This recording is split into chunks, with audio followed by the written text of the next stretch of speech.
Okay, guys, so this story is from More Perfect Union. Um, I give credit to a lot of people like that been woke up for once, and like people that realizing that these politicians are full of shit.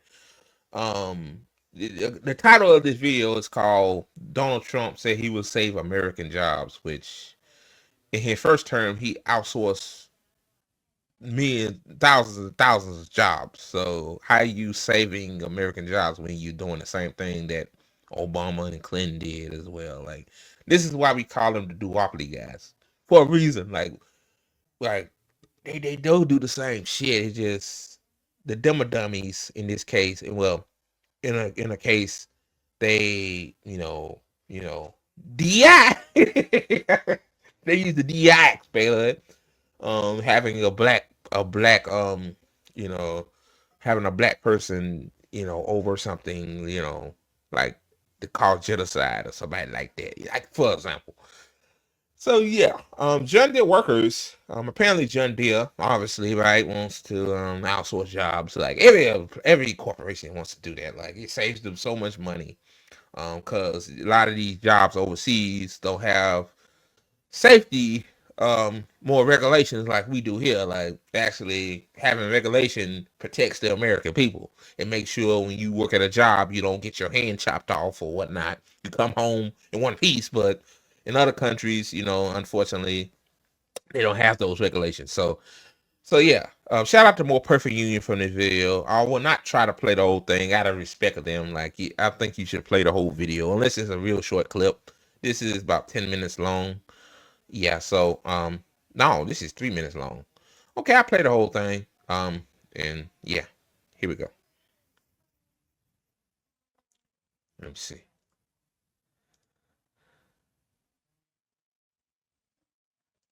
Oh,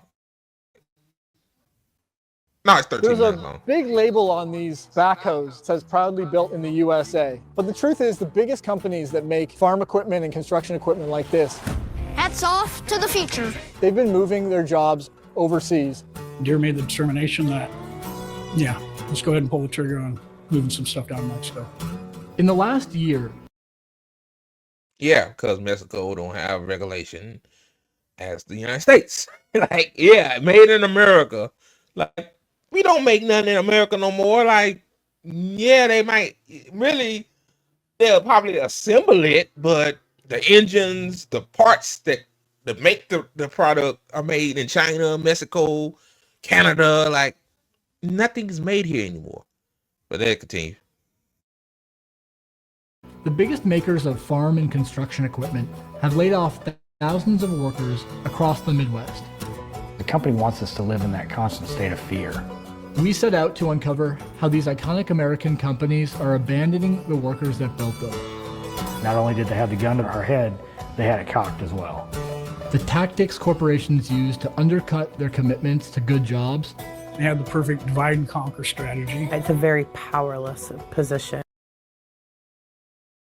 One thing that gets me is that a lot when workers unionize, they really aren't asking for the whole pie. They're asking for half of the pie to begin with. I guess, some of them, union leaders sometimes cucks, sometimes are tough, very few, but they're not asking for much. They're asking, can we be treated like human beings? And these corporations give them the big middle finger and tell them to, hey, we'll just lay you off and move our jobs to Mexico. Like, they're not asking for much stuff. They're asking for what? Good health care, asking for more pay, which these corporations generate billions upon billions of dollars every quarter. It's not that hard to pay your employees a thriving wage. $15 an hour, $17, $18, $19 an hour ain't cutting it no more in a lot of these places. When apartments is fucking $2,000 or $3,000 a month for a damn closet. Like, come on, man. Oh, jeez. It's so frustrating. Right now. And why American jobs keep disappearing despite politicians' promises to save them. Not only will we stop our businesses from leaving for foreign lands, but under my leadership, we are going to take other countries' jobs. I think the million-dollar question is just that. How do we keep the work in the U.S.? What's it look like? How do we do it?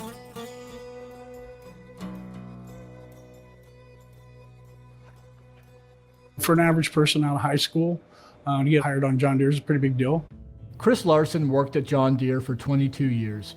John Deere has been, the premier employer here in Ottumwa and many of the small communities throughout Iowa and Illinois for many, many years. But recently, they've moved the cutting department to Monterrey, Mexico.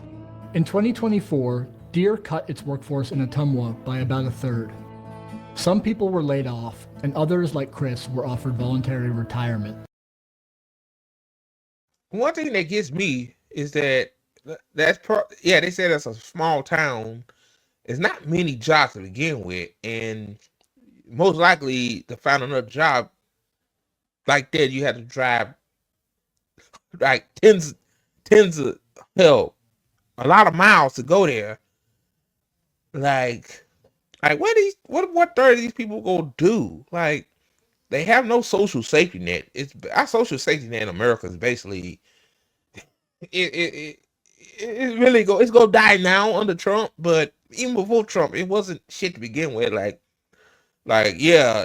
what he said earlier, like it forced people to early retirement, which saves the money because if you give people retirement, like it won't occur anymore. So you giving them that base amount that you promised them, but just like what they did during the beginning of the pandemic, well, these airlines forced some of the more experienced pilots to retire in flight. Yeah, pilots to retire because again, money. Like, see, it's all about the portfolio, man, the stocks. Like it's not about the people. Like, so here we go. In 2023, Deere made $10 billion in profit and spent about $8 billion on stock buybacks and dividends. Deere's in business to make money for their shareholders. Moving to somewhere like Mexico is attractive to them, so you have a cheaper workforce. Chris says that Deere has used the threat of offshoring to demand concessions from its workers for decades. It really... Yeah, basically saying that if you try to unionize or strike, your job's is gunzo, basically. So it's sad though, but that's what they did. It got started in the 90s after NAFTA. In a few moments, I will sign the North American Free Trade Act into law. This pact will create a free trade zone stretching from the Arctic to the tropics, the largest in the world, a $6.5 billion market with 370 million people. NAFTA gradually eliminated tariffs and trade barriers on products passing between the US, Canada, and Mexico. It was a green light for companies to move their factories wherever labor was cheapest. NAFTA was a collaboration of both the Democratic and Republican parties. They both sold us out. I remember being on. Yeah, that's what I'm saying. Like, both of them are the same party. It's the duopoly. Yeah, both of them sell you out. Like, I still don't understand. Like, you tell people time and time again that both of these parties are corrupt. Both of these parties take money from these corporations, and then some of these people just defend their side, blue, red to no eternity. Like, oh, Trump is worse. Oh, this or that. Like, it's been bad. Yeah, it's more open season for some Nazis and rednecks, but bro, it's been bad. Like, even back then, like, that was a Democrat that signed NAFTA and TPP as well into law to fuck over millions of Americans that had high-paying, good-paying jobs. So yeah, and then Bush continued with it, like, and Trump still continued with it. Like, outsourcing jobs still got outsourced under him. So both parties, like, yeah, I went after Biden hard because he was in power. Now since Trump is in power, I would go after him just as hard. So, geez Louise. Like, I don't understand, like, why some people, like, think the Democrats are the lesser evil. Like, both of them are evil parties. Like, evil is evil. Like, I hate this lesser of the two evil shit. Like, evil is fucking evil. And, like, like a murderer that killed 2 people and another murderer that killed 1 people. Murder is murder. They are murderers. Jesus. On the Union Hall floor here in the 90s, I saw it all coming. It began with NAFTA. Mike Edwards was working an hour's drive away at Deere's competitor, Case New Holland. I was county chair of the Democratic Party for 8 years. I got to meet a lot of politicians, and I remember in 2004 talking to John Kerry, and I was hammering Senator Kerry about trade laws and the unfair landscape that unions, you know, well, I can't talk about that, I can't do that, and besides, who else are they going to vote for? See? Now he realized that both parties are corrupt. He realized, it's good that he talked to him. Oh, like, they don't give a shit. Like, he basically saying, like, hey, our jobs are leaving the Midwest. Like, are you going to do something about it? And John Kerry said, oh, fuck it. Oh, God. Let's continue. Since NAFTA, union membership in Iowa and surrounding states has been cut nearly in half. And even many union workers now start out on a lower pay scale than before. In 1997, Deere threatened to move a couple facilities to Mexico if they didn't do this 2-tier system. Deere. I get that under Reagan, unions were starting to deteriorate, but you could say the 90s when NAFTA was signed, we could say bye-bye to union jobs. Yeah, bye-bye to them. Yeah, I had to put that in there too.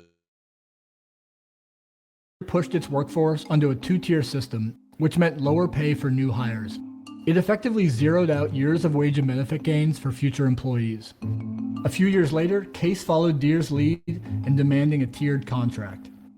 The best way to explain it to you is you and me are working on a job. I've been there, say I'm a senior day worker. I'm making $10 more an hour doing the same job that you're doing right next to me, right? It creates issues in the workplace. Nick Guernsey is president of the union at Case New Holland's Iowa plant.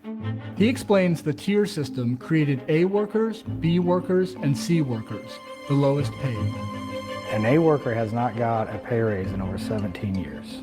And the company is really proud of that. We had members that would work 40 plus hours a week in that plant still qualify for state aid food assistance because they didn't make enough money. That's pretty sad when you're... Think about that. Wow. So only Walmart does that. Some employees have to survive off state aid, food stamp, 10F, whatever. Case workers, bro. And how much revenue Case and Walmart generate?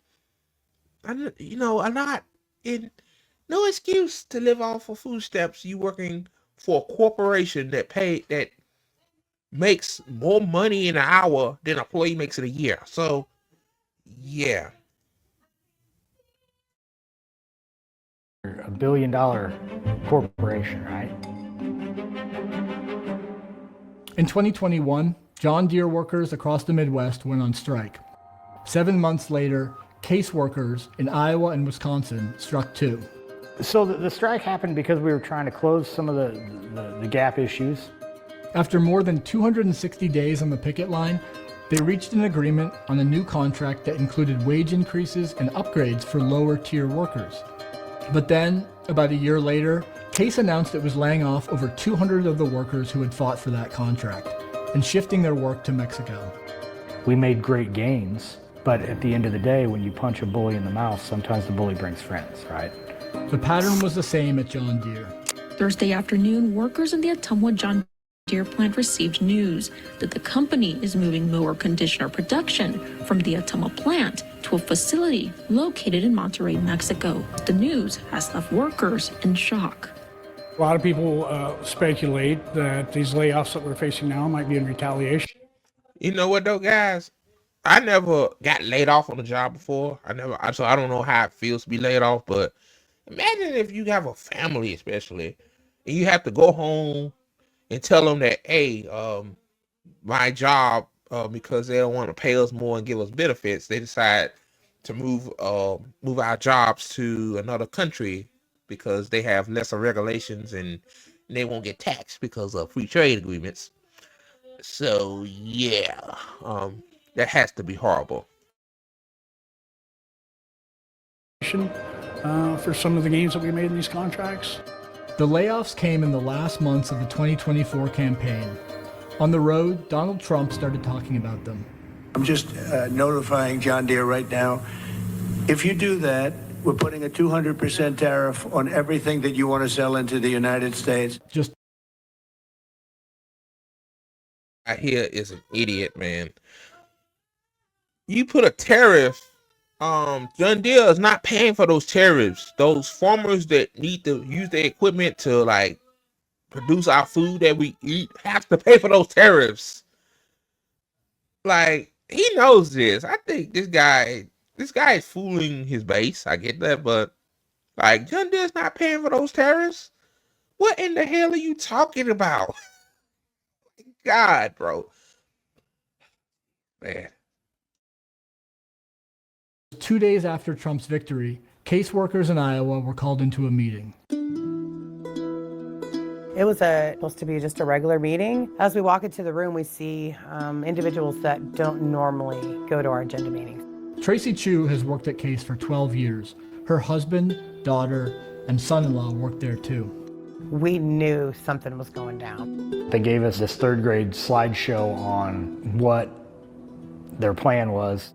Case announced tentative plans to close its Iowa plant, eliminating over 300 jobs. Trump, you gonna raise tariffs on case workers too? They closing plants. I don't think they probably moving overseas too.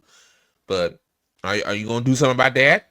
No, Trump is not gonna do shit for you. Same with Kamala Harris if she won. Like, I'll still be saying the same shit. I just don't understand why people. I talk about one candidate, they assume that you support the other candidate. I don't support neither one of them. I have to keep just saying that because people probably know that that I don't support either party. Like, they know who I am. They just want the bullshit. But again, you gonna raise tariffs on case too? The products built there would be moved to Italy and to a non-union. Yep, go put taxes on case too. Plant in Kansas. From a family view, from a community view, just absolute devastation, just a smack in the face. It's just not feasible to build a backhoe in Burlington, Iowa anymore. Why not? Because it costs too much. Case showed its workers a presentation comparing its operating costs in different countries, saying that big wage and benefit cuts would be necessary to keep the plant in Iowa. The total annual labor savings in Burlington would need to be over $33 per hour. So here's what they're saying is we need $33 an hour off the price of this. And that's the fundamental problem. Companies like Case can pay workers in other countries nearly 10 times less to do the same job. To help offset this disparity, Congress passed an update to NAFTA, the U.S.-Mexico-Canada Agreement, or the USMCA. Today, we're finally ending the NAFTA nightmare and signing into law the brand new U.S.-Mexico-Canada agreement. Very special. The USMCA gave the U.S. the power to penalize union-busting companies in Mexico and even bar their products from the U.S. The hope was that the threat of penalization would make room for worker organizing in Mexico and start to bring Mexican wages more in line with American wages, reducing the corporate incentive to offshore. But my thing is this: why not punish the corporations for moving their jobs overseas to begin with? So you saying that if a corporation moves to Mexico, pays them poverty wages, then it would give Mexico more power, like to Mexican workers more power to I'm saying it right. Like, guys are, I'm just in that mood today, but it just like my thing is punish the corporations that try to leave and offshore their job somewhere else.